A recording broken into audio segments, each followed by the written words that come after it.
Welcome back to Game Talk 24/7. I'm your host, Josh Cunningham. Before we get to the video, please don't forget to hit the subscribe button down below and like the video. It really means a lot. It really helps out the channel, and I appreciate it more than you know. Also, don't be afraid to comment down below. Without further ado, let's talk sports.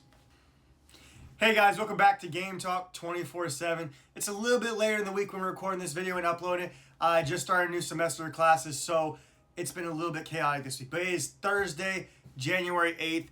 It is the day of the College Football Playoff Semifinal starting today. You have Ole Miss versus Miami. Let's just dive right in. Let's talk about it because we got a lot to talk about today. So let's start off with that. You have Ole Miss versus Miami. ESPN's matchup predictor gives the U, aka Miami, a 57.1% chance of winning, and Ole Miss a 42.9% chance of winning. And Miami is favored right now by 3. Earlier it was 3. Earlier this week it was 3.5. So depending on where you look, will depend on what you get there. This is a tough game. I'm not gonna lie. I don't know who I'm gonna pick. I'm gonna make that pick in a couple minutes. I like both teams.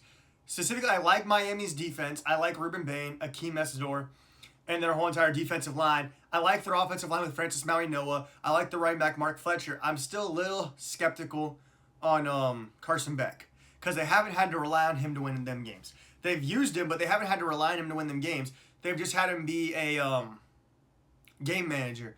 Get the checkdowns when needed. Get the first downs when needed. Run the ball when necessary when there's nothing there to throw to.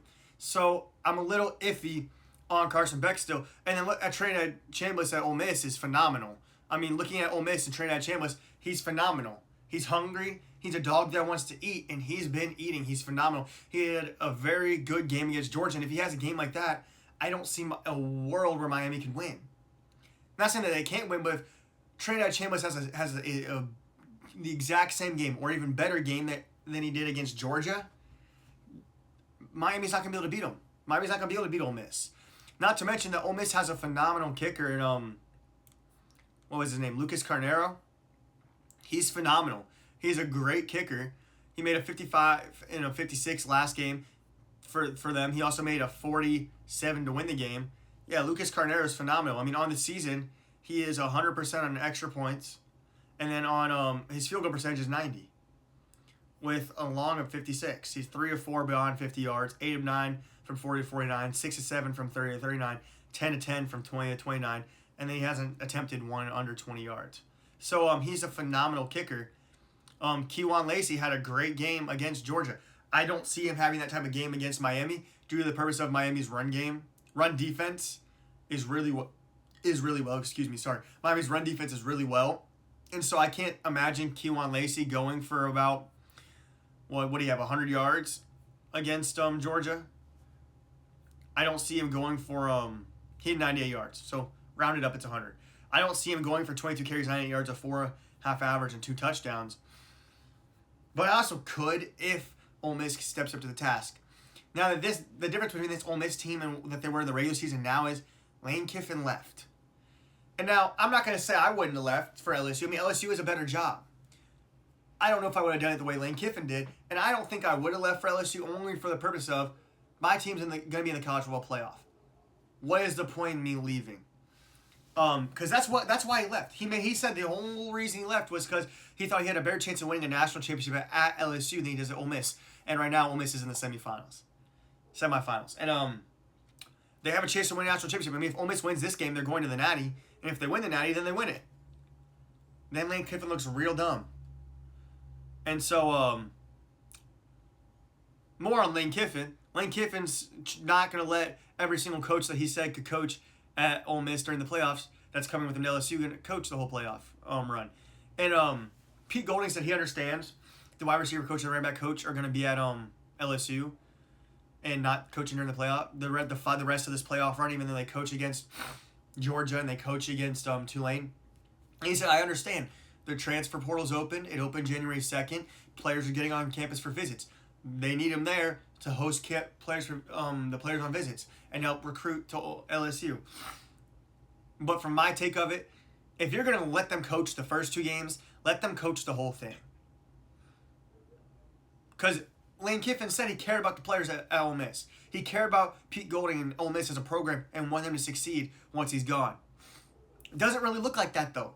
I mean, if you care about those players, you're going to let those coaches coach the whole playoff. You're either going to say, sorry, but you're not going to coach at all, or you're going to coach the whole thing. You're not going to say, oh, you can coach 2 games, and then if you keep winning, you got to come here because I don't want you to keep winning. I want you to help me recruit. That's not fair.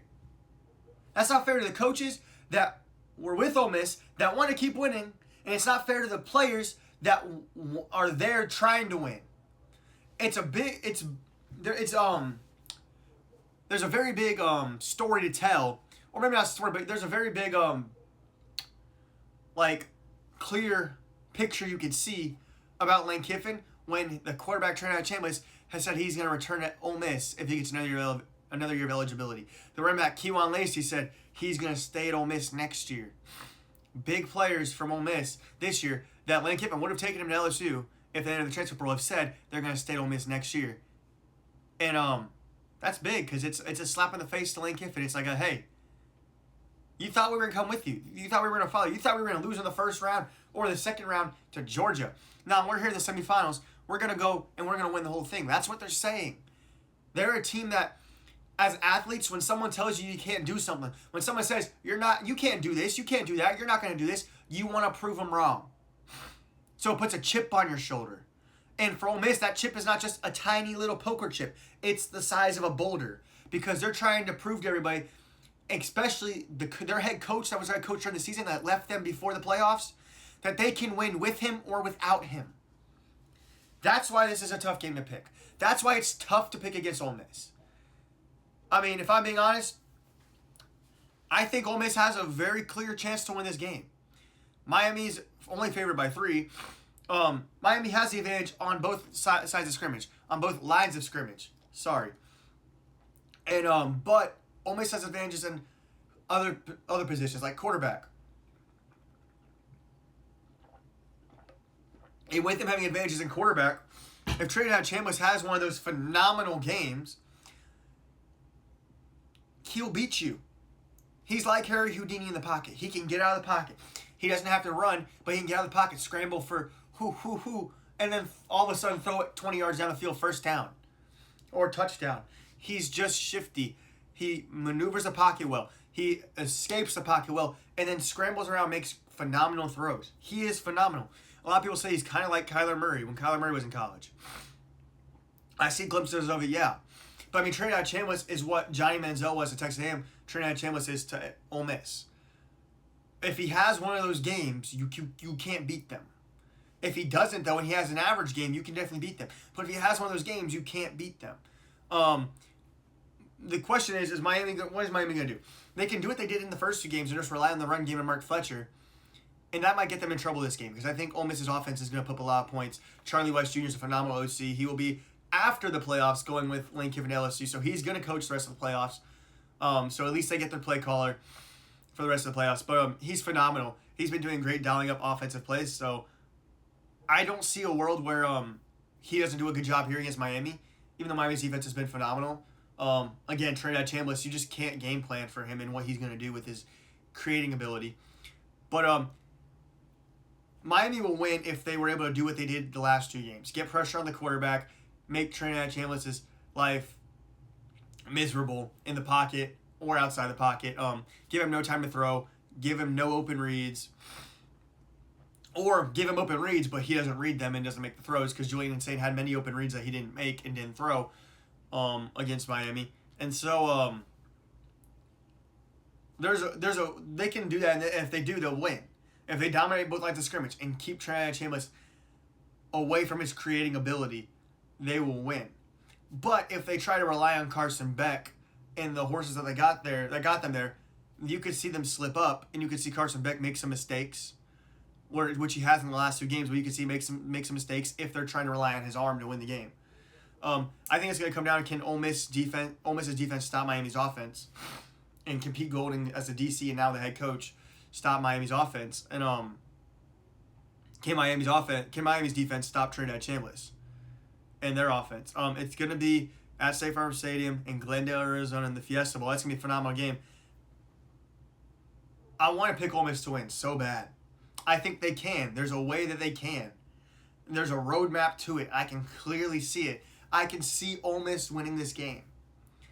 The only reason I'm not going to pick them is because what Miami's done in the last 2 games against Ohio State, Texas A&M on the defensive line, offensive line side of the ball is really hard to go against. And if they do that again, it's going to be hard for them to lose. So I'm going to pick Miami to win 24-21. And actually, I'll pick them to win 28-21. No, we'll stick with 24-21. But pick Miami to win 24-21 and what is a great Fiesta Bowl. Next up tomorrow, you have in the Chick-fil-A Peach Bowl, the Oregon Ducks versus the Indiana Hoosiers. ESPN's matchup predictor gives Indiana a 70.4% chance of winning and Oregon a 29.6% chance of winning. You have the projected first overall pick and second overall pick going against each other, Fernando Mendoza and Dante Moore. And so the question is, who's going to win this game? Well, let's just, look, see at their schedule here. Did they not play each other earlier in the year? Oh, wait, they did. And it was at Oregon. So Oregon was the home team. So who won? I mean, by gosh, Oregon is the home team. They might as well win because home field is such an advantage, especially at Autzen Stadium. No, they lost 30-20. Indiana kind of dominated that game almost. Fernando Mendoza threw for 215 yards. The team ran for a total of 111 yards. Dante Moore threw for 186. And Oregon ran for 81. But Fernando Mendoza only threw for 1 interception. Dante Moore threw for 2. Indiana had a fumble, but they didn't lose it. So didn't come back to bite them in the end. But, I mean, Indiana won 30-20 on the road at Oregon. What more do you need? I mean, it's hard to beat the same team twice in a season, 100%. And both teams are better now than they were back then. Both teams are peaking now. At the moment they want them to. But, I mean, let's be real. If you're going to win by 10 on the road, how am I not going to pick you to win and cover the 4 that Indiana's favored by? Indiana's favored by 4. So some places 3.5. But where I'm looking is 4.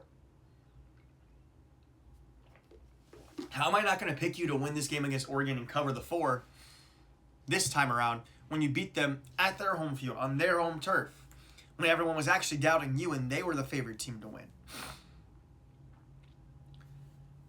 Both teams have phenomenal quarterbacks. Both teams have phenomenal running backs. Evan Stewart might be back for this game. I haven't seen that he's cleared yet. I haven't really looked for him to be cleared yet or not. So he might be back for this game. He might not be. Both teams have really good players. I think it's going to come down to who has a better coaching staff. And that's you can say that for a lot of college football games. Which team makes less mistakes? Indiana. Oregon makes mistakes. Even against Texas Tech when they won handedly, they made mistakes. Now, they made mistakes in 1, yes, 23-0. But they still made mistakes. Indiana doesn't make mistakes. We saw it against Alabama. They didn't make mistakes offensively or defensively. They just moved the ball down the field. They churned the butter. They kept moving. They kept going. They don't make mistakes. And so it's hard to go pick against a coaching staff that doesn't make mistakes. Kurt Sinay said Oregon should be happy because he's had to focus more on recruiting. He didn't say it exactly, but he's had to focus a little bit on recruiting in the transfer portal this week because of it opening, and he hasn't had as much time to watch film. But it's the same way for Dan Lanning. And so you see that aspect, and Dan Lanning says he's happy about that. But I mean, Kurt Sinay, if he wins a national championship this year, will probably be the best head coach in college football. People say Kirby Smart. Yeah, Kirby Smart won too. But right now, Kurt Sinay looks like the best head coach in college football. He has the best coaching staff in college football. And so with Brian Haynes as a DC, and then I don't remember who the offensive coordinator is, but they have a phenomenal head coaching staff. And so why would I not pick them to win the game? Why would I pick Oregon? And it's because, well, they're good. Now, Indiana does have Mike Shanahan as their offensive coordinator, Brian Haynes as their DC, and then Kurt Cignetti as their head coach. But it's just, Brian Haynes is a phenomenal DC. He should become a head coach at some point. Same with Mike Shanahan as the offensive coordinator. Kurt Cignetti is phenomenal. He's going to make sure his team's prepared. there's just something about Oregon that it's kind of like they've been quiet this whole playoff run. Even though they've won, they've been chippy. They've been quiet. They've just been waiting for their moment to strike. They've been trying to get here back to this moment since they lost last year to Ohio State. They were never in the semifinals. Now that they're there, they're trying to capture it. They were in the semifinals last year. They were in a national championship back in 2014, 2015 when they lost to Ohio State in the national championship. But that's different. That was a 14 playoff, not a 12 team. And they lost last year in the quarterfinals with Dan Lanning to an Ohio State team that obliterated them. And this was their whole goal of getting back to here. I think that's going to have to be their goal again. I don't see a world where they beat Indiana unless Indiana beats themselves. Unless Indiana just doesn't show up to the office today. They show up and they say, hey, we're going to clock out, take our leave early, we'll take a break, we're tired. Unless that happens, I don't see Oregon winning. Oregon's got playmakers, but they've also got a lot of injuries. They've had a lot of injuries throughout the whole season. And so it's just a question of how healthy will they be. But then also, it's just, okay, their defense did good against Texas Tech, but was that a product of Texas Tech's offense being a Big 12 team and that being the best team that they've seen all season long and Barry Morton looking like a chicken with its head cut off? Or was it a product of Oregon's defense showing that, hey, everyone's going to talk about them, we want to show how good we are too? And Oregon's defense played phenomenal. They did really well. Give credit to them. I think it's a mix of both. But I think just Indiana, the way they're playing, especially at that Alabama game in the Rose Bowl, they look phenomenal. I'm going to pick Indiana to win. I'm going to pick them to cover. I'm going to say Indiana 28, Oregon 21. I don't think it's going to be a 10-point game.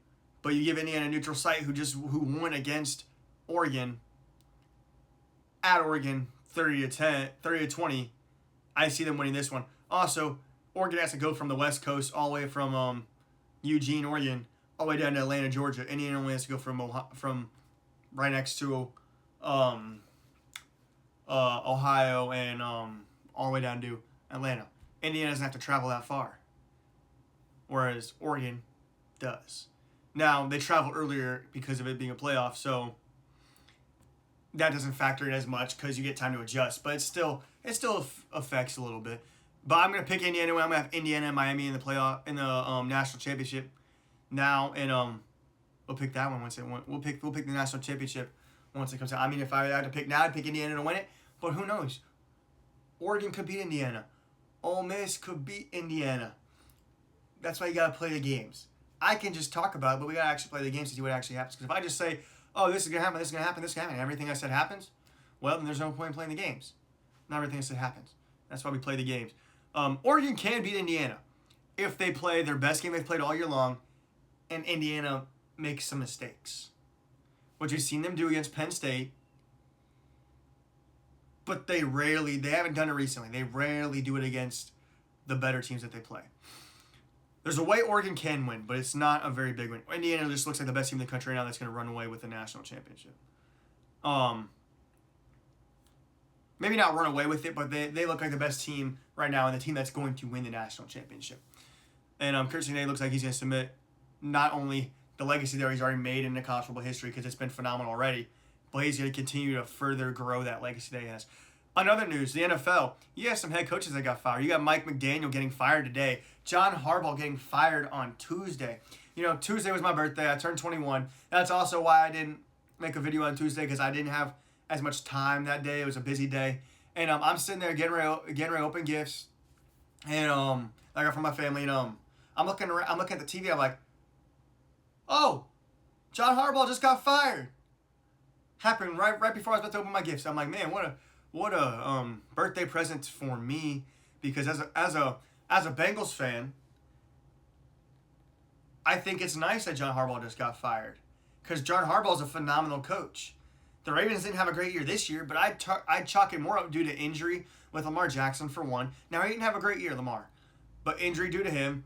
Defense not being great all year long. They had moments really good. They had moments really bad. And just being a weird year in Baltimore. But John Harbaugh has won a Super Bowl. He's been to the playoff many times with Lamar and without Lamar. So is it really a John Harbaugh issue? And you're going to say, but John Harbaugh hasn't won a Super Bowl with Lamar. He's been to the playoffs many times with Lamar and without Lamar. And you say he hasn't won a Super Bowl with Lamar. He hasn't been to the Super Bowl with Lamar. He's only won 2 playoff games and lost 2 playoff games with Lamar. something like that. And you're going to say that, and I'll be like, what's the common denominator there? Lamar. John Harbaugh without Lamar has a winning record in the playoffs and has a Super Bowl. Now John Harbaugh has gotten older, and has he maybe not adapted his scheme? I don't know. I'm not in the team meetings. I'm not in the coaches meetings, so I can't tell you if he's changed how much of his scheme he's changed since then. But what I can tell you is he's a phenomenal coach, and he's going to be one of the best, most highly sought after coaches in this next coaching cycle, in this coaching carousel. He's a phenomenal head coach, and I'm surprised the Ravens fired him after one bad season where they didn't make the playoffs. And you'll say that's off the back of them not winning Super Bowls and them not winning playoff games last year, and the year before that, and the year before that, and the years before that with Lamar. And again, common denominator there, in my opinion, is Lamar. Now, the head coach has to prepare his team, but it's the NFL. These are professional athletes. They have to go out on the field and execute. And let's be real. Lamar, or maybe not even Lamar, but Lamar, Mark Andrews, somebody on the Ravens hasn't always executed in the playoffs. And it's a common factor. When they're getting ready to either make the playoffs and they're in clutch scenarios, it's not just the playoffs, it's during the regular season. In clutch scenarios, someone on the team does not execute. For instance, I don't know if it was last year or the year before, week 1 or week 2. I think it was week 2. Kansas City Chiefs the Ravens at the Kansas City Chiefs. Isaiah Likely catches a ball. Toe steps out of bounds. He didn't execute the toe tap. Lamar had an open receiver before that for a touchdown. He didn't execute the throw. He threw it out of the back of the end zone. You've seen last year Mark Andrews dropping the ball in the playoffs to lose them the game. You see Tyler Luke missing this kick against the Steelers. It's always in the clutch where these bad moments for the Ravens come up. And again, is that on the coaching staff or is that on the players and not having the right players for those clutch moments?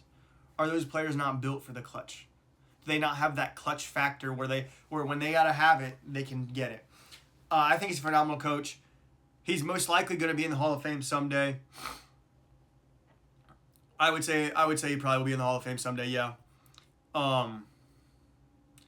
He's a phenomenal coach, and so everyone's going to want him, and a lot of people are going to want him because again, people are like, "Hey, you fire your coach? Can we have him?" And if he wants to continue coaching, I think a lot of people will want to have him. Pete Carroll got fired by the Raiders. Not surprised. I think Pete Carroll's best coaching days are behind him. Unless you give him the most talented team in the NFL, I don't think he's going to do great with it. I think his best coaching days are behind him. And Raheem Morris being fired by the Falcons. They fired him and their GM.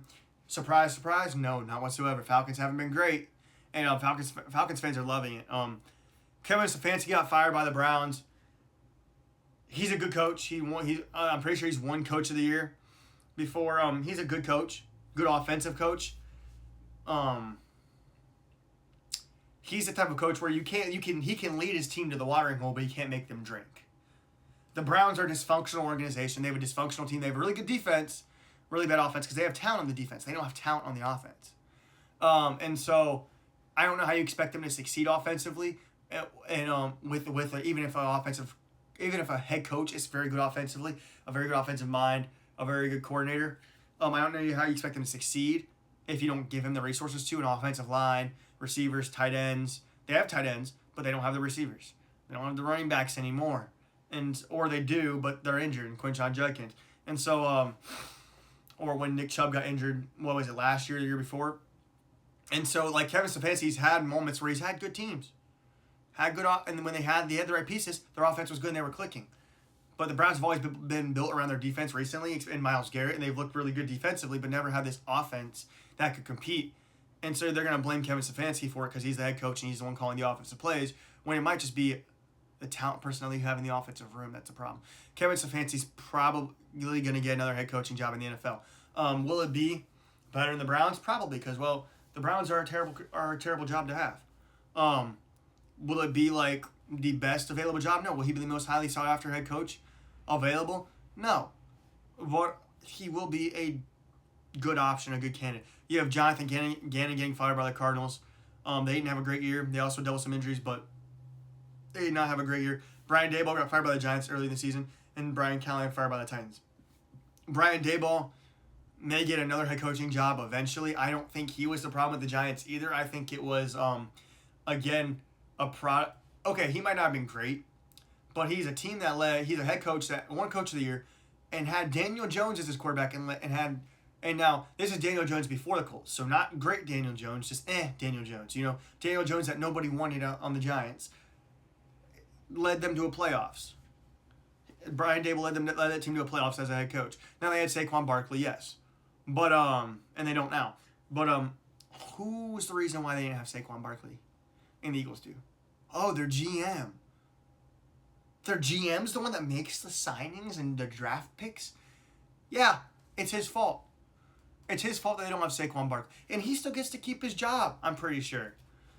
He still gets to keep his job while they fire Brian Daboll and put him on the back burner and blame him for everything. When it's mostly that, yeah, you have Jackson Dart, you have Cam Scatterbo. Scatterbo gets injured because he's animal that just runs into anything. He's a beast. Jackson Dart has potential to be a really good quarterback. Malik Neighbors gets injured. So you have injuries to some key players like Malik Neighbors, like Jackson Dart, Jalen Hyatt. You draft him, he doesn't pan out.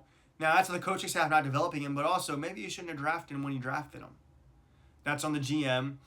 And the GM just hasn't done great with putting talent around his team to succeed.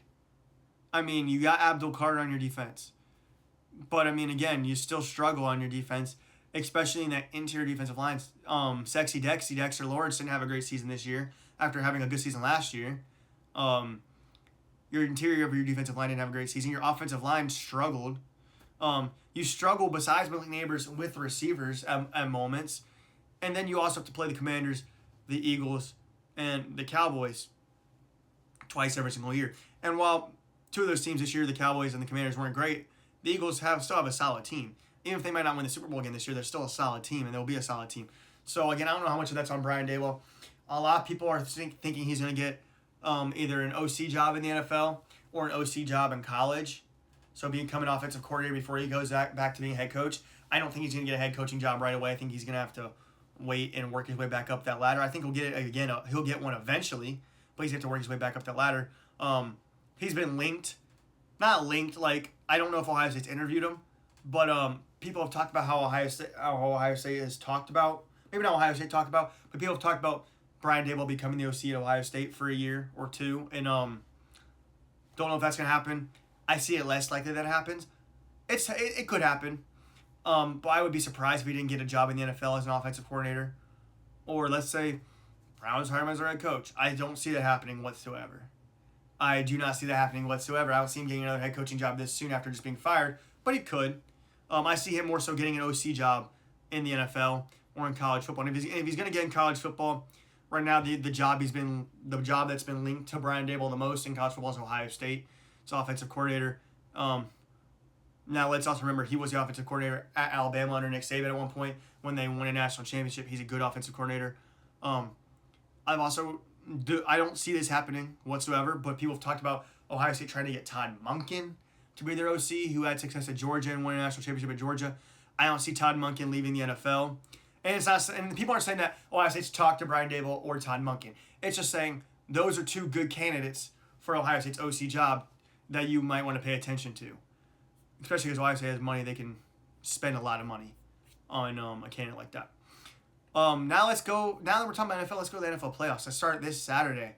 I'm excited for the playoffs. I love the playoffs. I know we haven't talked a lot about the NFL earlier this year. So earlier this year when I started this channel, it was for a class, and I was told to pick just like one or two things. So I started with college sports. Now we're gonna start diving into some more of everything. We're gonna talk a little bit about everything as well. Guess what? The sports, there's a whole universe out there that's not just college football, college basketball. There's the NFL, MLB, NHL. There's the Olympics that come up in February. That's going to be fantastic. You have the World Cup coming up in the summer. Going to be fantastic. There's a whole lot to talk about just besides those sports. So we're going to dive into some NFL here. We're going to dibble and dabble in some NFL. You have the Rams and the Panthers. What more do I need to say about that one? The Panthers are 8-9, but because they're part of a dysfunctional how do I want to say this? Because they're part of a dysfunctional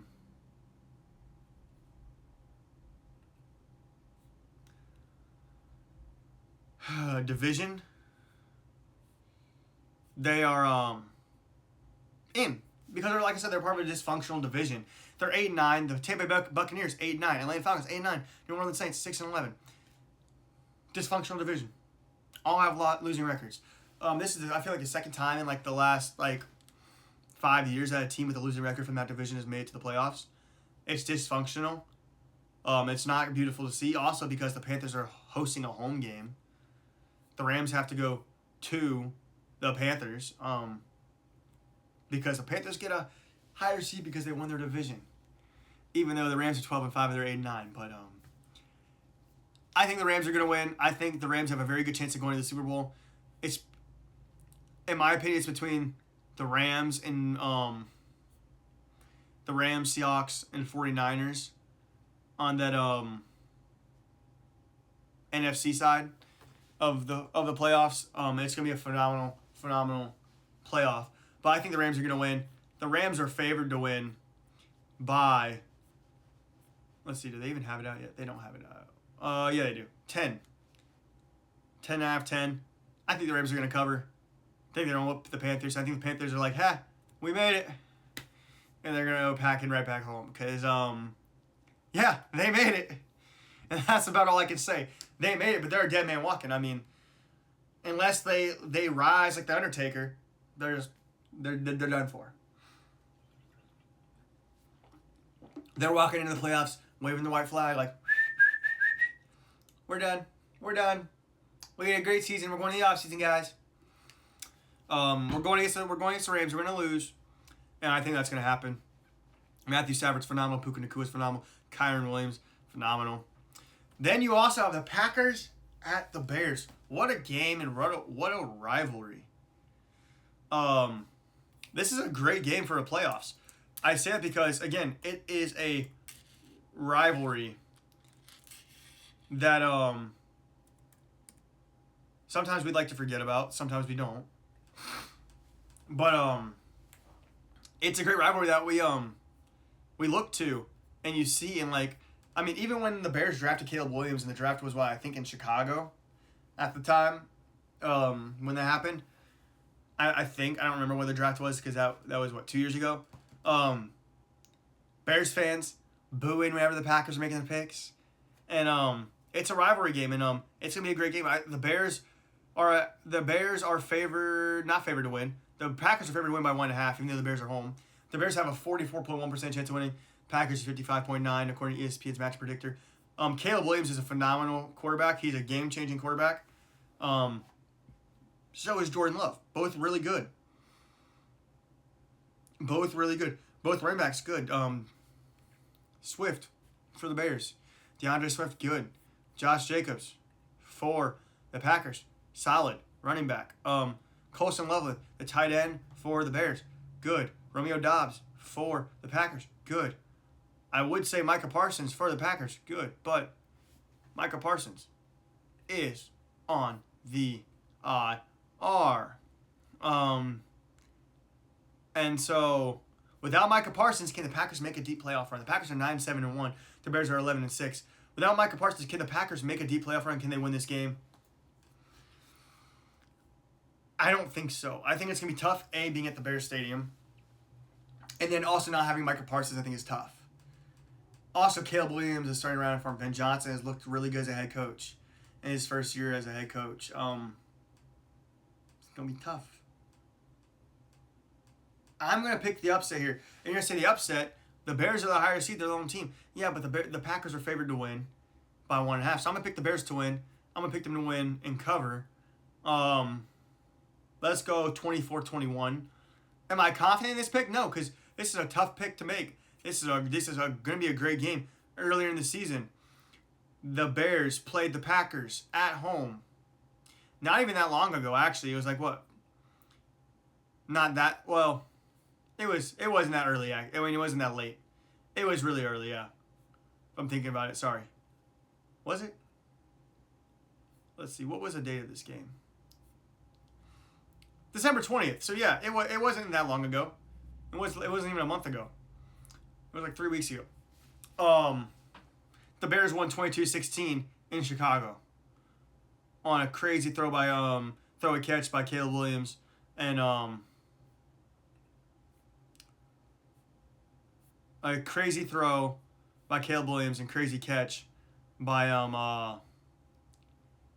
DeAndre Moore. Or not DeAndre Moore, DJ Moore, sorry. DeAndre Swift, DJ Moore, brains like pudding right now. With DJ Moore.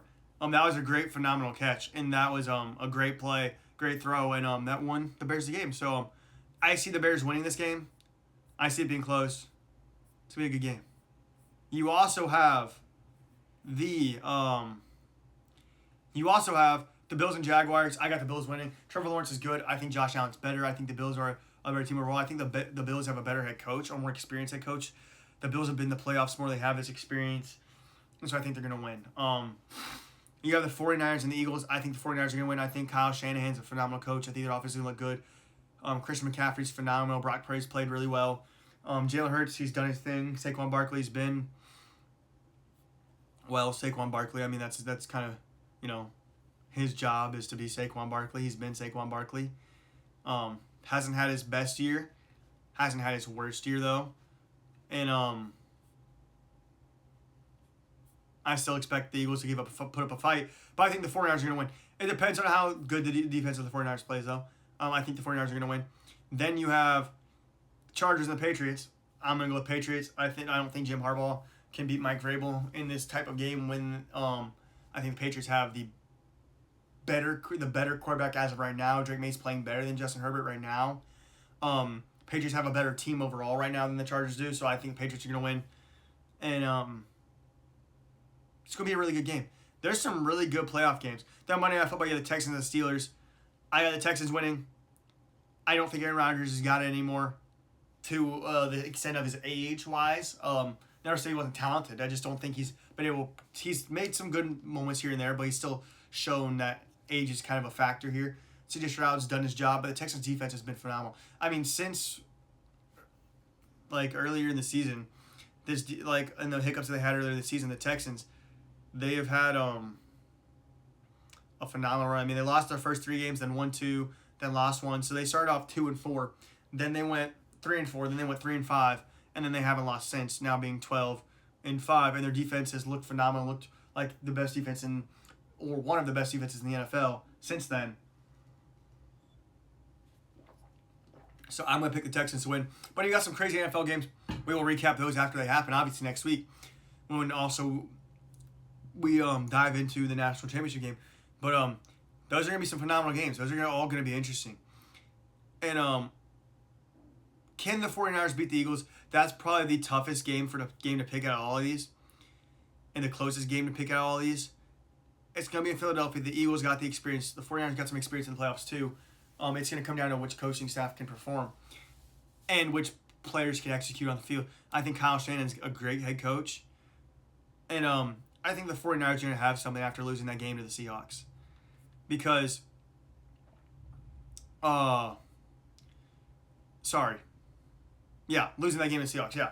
You lose that game to the Seahawks 13-3, you have an inept offensive performance, and kind of wakes you up a little bit, gives you a little fire for the playoffs, and so I think they'll perform.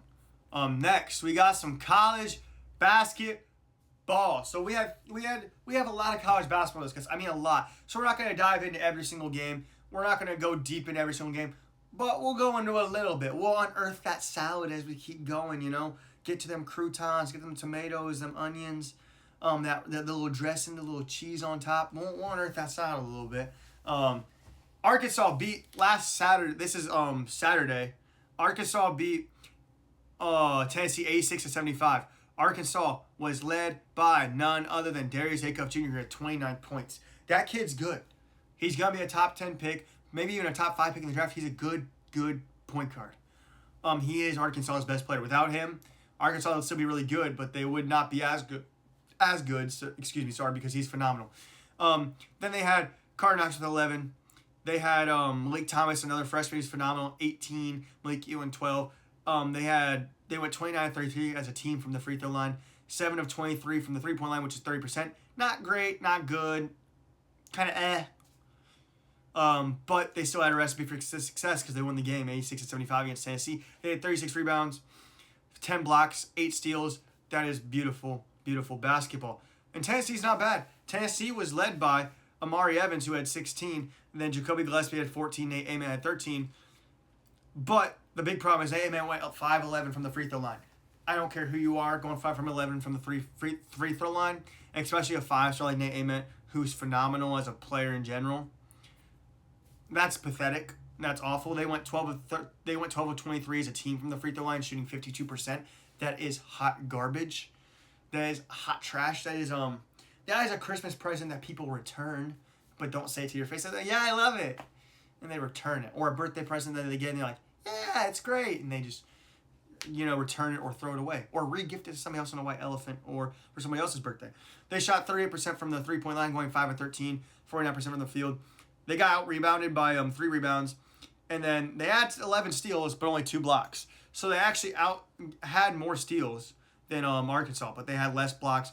Both teams had 14 turnovers, so it's just which team execute more offensively, and that was Arkansas. John Calipari's doing good at Arkansas so far this year with the Razorbacks and that team that they have. You have Georgia and Auburn going to overtime, and Georgia winning 104-100. Georgia's offense is really good, and they were led by none other than Jeremiah Wilkinson, who had 31 points, and then Marcus Millender, who had 24. Then Jordan Ross had 12. Blue Kane had 15. Santos Cyril had 15. They had 35 rebounds to Auburn's 50. So Auburn out-rebounded them by 15. But, I mean, when you're putting the ball in the basket, I guess you don't need to rebound the way Georgia puts the ball in the basket. They shot 52% from the field, 38% from the three-point line, 71% from the free throw line. They had 11 turnovers, 4 steals, 9 blocks. So not great, but not awful. In that department of 11 steals, not great. Could be better, but you know what? They won and they executed, so they're not going to say they're mad. Auburn was led by Keyshawn Hall with 20, Kevin Overton with 19, Keyshawn Murphy with 12, Tahad Pettiford with 25, who wasn't in the starting lineup this game, which I was a little surprised by. Elijah Freeman by 14, and then Philip Jovie by 10. I think that's how you say his name. They shot 27% from the three-point line, 67% from the free throw line, 45% from the field. That is a recipe for trash. That is not how you win games. I'm surprised that they took it to overtime. But, again, they battled. So if you can fix those shooting percentages from the three-point line, from the free throw line, said 27% and 67%, not good. You can fix those, you win this game, and you win other games that you've lost in the season. Stephen Pearl's had a tough start to his first year as head coach after his father left to either, A, go become a senator or just talk about sports on TV at halftime of games right before the season started. Then you have Missouri upsetting Florida 76-74.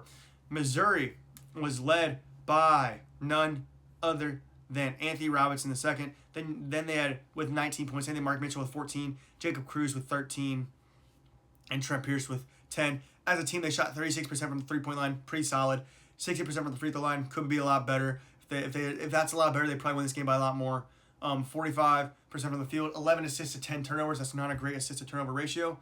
Florida, on the other hand, they struggled. They were led by Tommy Hoff, who had 24. They're probably their best player all season long. Alex Condon had 14. You expected more from Florida. They've been quite a disappointment this year. You expected more from Florida, especially in regards to Boogie Fly and Xavier Lee. They've got to figure it out. I mean, Boogie Fly went 2 of 10 from the field. Xavier Lee went 4 of 10 from the field. Xavier Lee went 3 of 7 from the three-point line. Boogie Fly went 0 for 6 from the three-point line. Now, Boogie Fly did have 7 assists, but it's still not great. That's when you say, if you're a Florida fan, you're wishing you could get your refund in the transfer portal for Boogie Fly and Xavier Lee. You're like, hey, can we put the tag back on these and return them? Like, those are the clothes that you got. You thought they fit, then you get home and you put them back on. You're like, well, these things don't fit no more, Chief. They're too small or they're too big. And you're like, can I put this tag back on and return them, please? Because we're not getting what we want out of them. We're not getting what we needed out of them. That's kind of what Boogie Fly and Xavier Lee have been for Florida. Now, Florida will get a bounce-back win later on. We'll talk about that when they get that bounce-back win. Houston beat Cincinnati in what was a good game. Cincinnati led 33-28 at halftime. It was a phenomenal game, but Houston outplayed them in the second half and outscored them 39-27 in the second half and won 67-60 at Cincinnati. Cincinnati fans are kind of fed up with Wes Miller and what's going on in Cincinnati with basketball. I would be too if they weren't performing the way they should be or producing the way they should be on the court, or if our coach wasn't actually making the right changes that he needs to be making. And so I'm as a Kentucky fan, I'm fed up with our coaching staff because we lost to Alabama, we lost to Missouri. I'm not saying I want my coach to be fired, but I'm saying that I can understand where Cincinnati's coming from. But it happens. Houston was led by Kingston Flemings with 19 points, Milos Uzan with 18. Then they had no one else in double digits. Joseph Tugler had 8. Chris Senak had 4. Emmanuel Sharp had 2. You're surprised Emmanuel Sharp only had 2. He went 0 of 9 from the field, 0 of 5 on the three-point line, and 2 of 2 from the free throw line. So Emmanuel Sharp had one of those nights where he went to sleep early. He took a nap. He said, you know what? My team don't need me. I'm going to go take a nap. I'm going to take a break. I'm going to go to sleep. And that's what he did. But Houston, they did it with their defense. They forced 15 turnovers by Cincinnati. Houston's phenomenal defense. They shot 32% from the three-point line, 78% from the free throw line, 41% from the field. So not great three-point percentage-wise. It's not bad, but it's not great. Could be better. I would say great's like 35 to 40, 32, but 30 to 35 it's good, but it's not like what you need nowadays. And Houston led it with a tough physicality and defense, and that's how they clawed their way back into this game, and that's how Houston does it. Cincinnati was led by Day Thomas with 15, Mustafa Team with 13, Baba Miller with 11. Jizzle James had 4. Jizzle James is back for Cincinnati. Cincinnati may get better as Jizzle James gets back and gets to playing again, and since he's back and he's playing again, the more he gets into that college basketball form, and that he starts getting used to playing again. Jizzle James, you can see the Cincinnati team get better, but they don't got time to waste doing it. They shot 30% from the three-point line, 75% from the free throw line, 43% from the field, and 15 turnovers. Again, 15 turnovers. That's a recipe for trash. That's a recipe for hot garbage. 15 turnovers is not good. That is called burnt spaghetti right there. You had SMU beating North Carolina 97-83.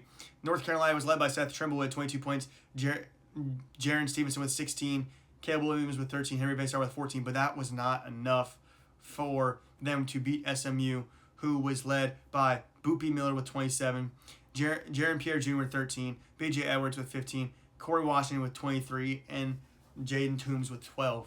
And SMU moved to 12-2 after that game. North Carolina went to 13-2 after that game. That was a good game. That game was closer than I thought, because I'm not closer than I thought, but so more surprised. I was surprised per se that SMU won. Alabama whooped Kentucky 89-74. Alabama's a phenomenal team, led by Adine Holloway, who had 26 points. LeBaron Filan's phenomenal. He might not have had his biggest game, but he's still good whenever he's on the court. Adine Holloway, good. Latrell Wrightsell, good. Noah Williamson had a good game, especially once Aiden Sherrill went out due to injury for the remainder of that game. I don't know if he came back in against Vanderbilt. We'll talk about that in a second. But they look good. You also had Arizona beating Utah 97-78, Purdue beating Wisconsin 89-73, Duke beating Florida State 91-87. Duke's been in some close games. They've scraped by though, but they've been in some close games. They've been in some tough contests. BYU beating Kansas State 83-73. Vanderbilt still undefeated, beating South Carolina 83-71. Texas Tech beating Oklahoma State 102-80. Kansas losing to UCF 81-75. Illinois beating Penn State 73-65. Virginia beating NC State 76-61. And Iowa losing to beating UCLA, 74-61. Then on Monday, you had Nebraska beating Ohio State, and Nebraska moved to continue being undefeated. Let's see, who does Nebraska play next? Nebraska is still undefeated, and they play Indiana next at Indiana. Nebraska was led by none other than Braden Frager with 15 points, and Jamarcus Lawrence with 11, Rink Mass with 12, Price Sanford with 11. They have looked phenomenal. They only shot 20% from the three-point line, but they got it done defensively to win this game. They had 12 turnovers. Again, they got it done defensively to win this game. Ohio State was led by John Mobley Jr., with 22. Then Bruce Thornton with 16. Devin Royal with 14. Chris Tilly had 8. They're phenomenal. Not offensively when it comes to John Mobley Jr. and Bruce Thornton, but you expect them to be a lot better as a whole than they perform maybe this season. They go to 10-4, Nebraska goes to 15-0. I expect Nebraska to win this game once I've seen what Nebraska is, but I not expect Nebraska to be undefeated at this time. But we're going to keep on rolling because we got a lot of games to talk about. Michigan barely beats Penn State 74-72. After Michigan's been slaughtering teams, there's just been a blood splattering of teams just over here, over there, beating them by 30, 40, 20, ranked team here, ranked team there, ranked team here. They almost lose to Penn State on the road. Quite surprising. But in this one, Michigan was led by L.J. Cason with 14, then Trey McKinney with 12, Namari Burnett with 12, Elliot Cadeau had 9, Jackson Lamborg had 10. Not a great game percentage-wise, shooting 30% from the three-point line. 47% from the field, 70% from the free throw line, with 12 turnovers. But they did enough to win. Penn State was abominable from the field.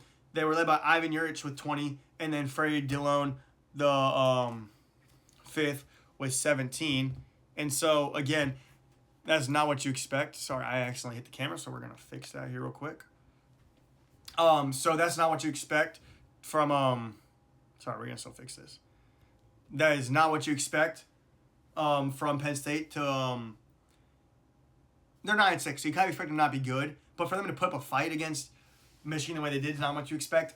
They shot 27% from the three-point line, 78% from the free throw line, 35% from the field. That is terrible. That is me throwing a paper airplane that just dives straight right into the ground. Never had a chance of going nowhere. 35% from the field, 27% from 3 is awful. Yeah, Duke beating Louisville 84-73. Louisville was up 47-38 at halftime, but Duke came back and outscored them by 20 points in the second half, 46-26. Duke was led by none other than freshman sensation Cameron Boozer. That's what Duke fans think when they hear his name. They love it. They just hear Cameron Boozer. They love it. Isaiah Evans had 23. Cameron Boozer had 27. Caleb Foster had 20. They are phenomenal.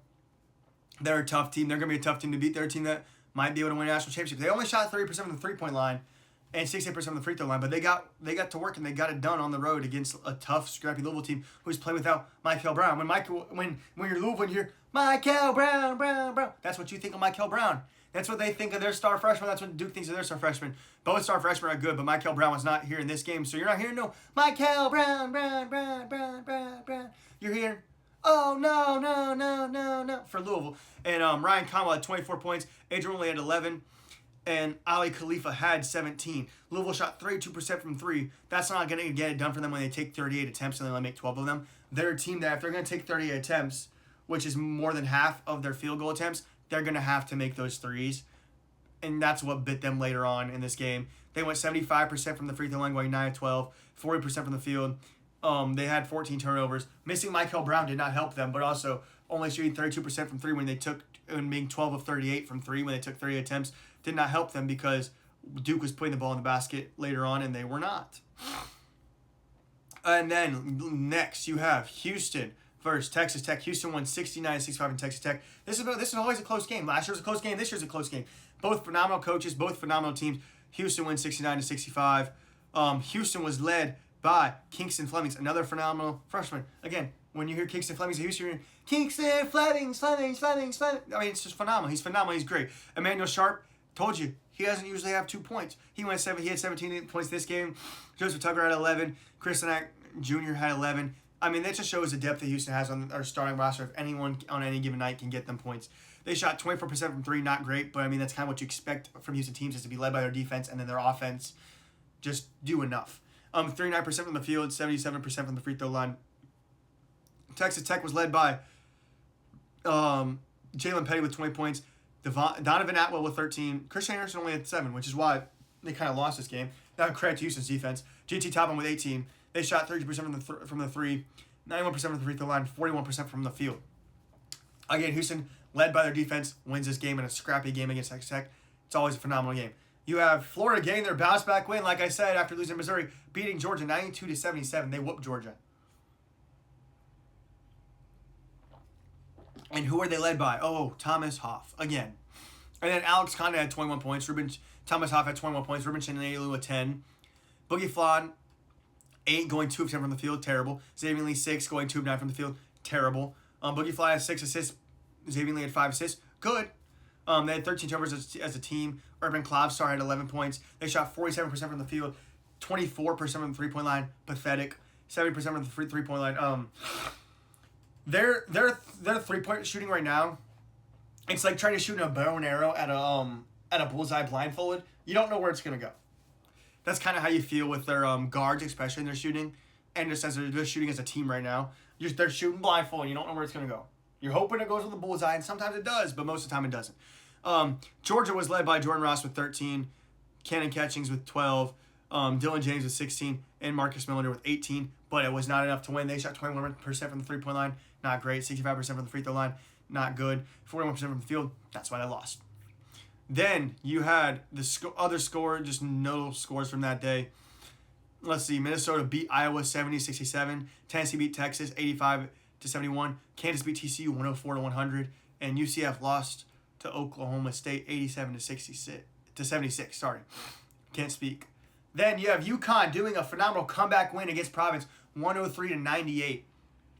For instance, Providence was up 47-37 at halftime, and they were up a decent amount of this, and they were up a decent portion of the second half. But UConn clawed their way back, and they won in overtime, 103-98. UConn, who are they led by? Oh wait, none other than Braylon Mullins, another freshman, 24 points. Then they had Silas Emery, 23 points. Terrence Reed, 20 points. Alex Caravan, 23 points.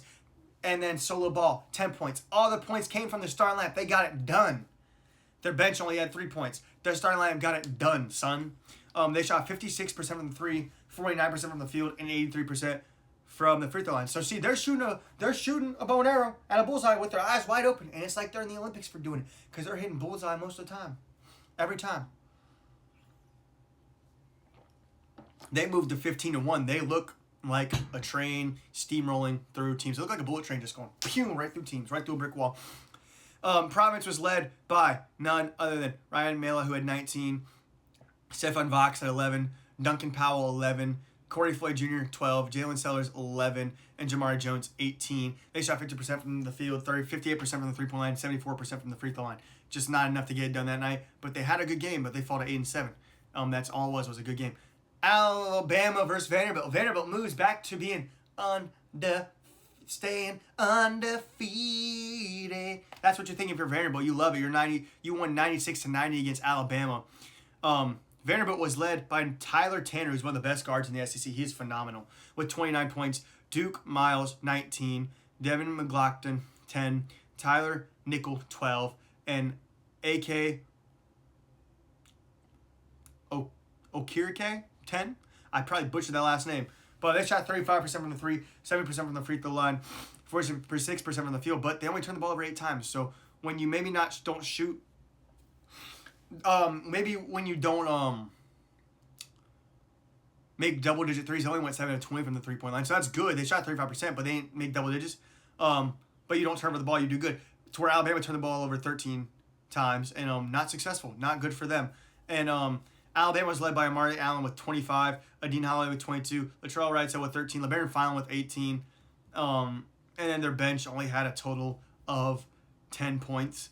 And so that's where you need more production on your bench there. But they shot 22% from 3, going 9 of 40. That's not good. If you're going to shoot 40 attempts, you got to at least make 15. 9 of 40 is pathetic. That's awful. Again, they're shooting that bow and arrow blindfolded. They're like, oh, where's it going to go? Not bullseye. That's where it's going to go. 9 of 40. In that game, as a whole, Alabama's a really good three-point shooting team. Just in that game, they put the blindfold on and said, let's see if we can do it with our eyes closed. And, they did not succeed. They shot 37% from the field. Again, not good. 7% from the free throw line. So, again, they just shot every shot they took with that game with their eyes closed, unless they're at the free throw line, apparently. But Alabama's still a really good team, really good offensively. It also goes to show how good Vanderbilt is and how tough of a team Vanderbilt is this year. But, again, Alabama in that game, just from the field and from the three-point line, they're shooting with their eyes closed, saying, oh, let's see if we can try it. Let's try and be like Mike. And trying to be like Michael Jordan. They ain't succeeding that way in that game. In other games, offensive field goal percentage and three-point percentage, phenomenal. Just that game wasn't their night. and they would also win against a tough team. Now, they scored 90 points still, but they went against a tough team. Give all credit due to Vanderbilt. Kentucky loses to Missouri in frustrating fashion. Arkansas beats Ole Miss 94-87. I cannot speak English today. Clemson beats SMU 74-70. Virginia beats Cal 84-80. And BYU beats Arizona State 104-76. And that's kind of your college basketball wrap-up of this week. That was a lot of games because it took me a little longer to record this video. That's a lot of games, a lot of information all at once. But, it's great. We got College Football Playoffs again tonight. We got them again tomorrow. We got the NFL playoffs happening. We got more college basketball. It's a great day to be a sports fan. It's a great time to be a sports fan. God bless you guys. That's Game Talk 24/7. Thank you guys for watching.